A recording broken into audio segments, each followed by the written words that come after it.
大家好，我係梁雅蕾，今日會講太陰病嘅女陰症篇，溫中去陰類第28至到第36條。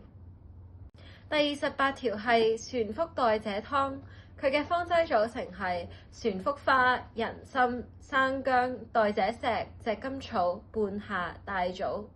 而佢嘅辨證要點係心下脾、嗳氣、嘔液者。第29條係骨皮即實生薑湯，佢嘅方劑組成就係骨皮即實生薑，而佢嘅辨證要點係胸痹、短氣、倒悶者。第30條係骨皮竹魚湯，佢係骨皮湯加竹魚、甘草、人參、大棗，所以佢嘅方劑組成係骨皮、竹魚、大棗、人參、炙甘草、生薑，而佢嘅辨證要點係胃虛壓抑、嘔痿咳液者。第31條係排膿湯，佢係桔梗湯加生薑、大棗，所以佢嘅方劑組成係甘草、桔梗、生薑、大棗，而佢嘅辨證要點係咳唾續痰、胸痛而病久者。第32條係即實蟹白桂枝湯，佢係瓜溜蟹白白酒湯加即實厚朴桂枝，佢嘅方劑組成係即實厚朴蟹白桂枝瓜柳實，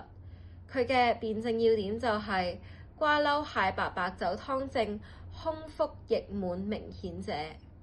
第33條係豬苓散，佢嘅方劑組成係豬苓、茯苓、白術，佢嘅辨證要點係嘔渴而小便不利者。第34條係澤瀉湯，佢嘅方劑組成係澤瀉、白術，佢嘅辨證要點係心下停飲見眩暈、小便不利者。第35條係赤石脂與魚糧湯，佢嘅方劑組成係赤石脂與魚糧，佢嘅辨證要點係急慢性腹瀉屬虛寒者。第36條係金麥大棗湯，佢嘅方劑組成係炙甘草、小麥、大棗，而佢嘅辨證要點係無故哭笑、呵欠難以自控而偏虛者。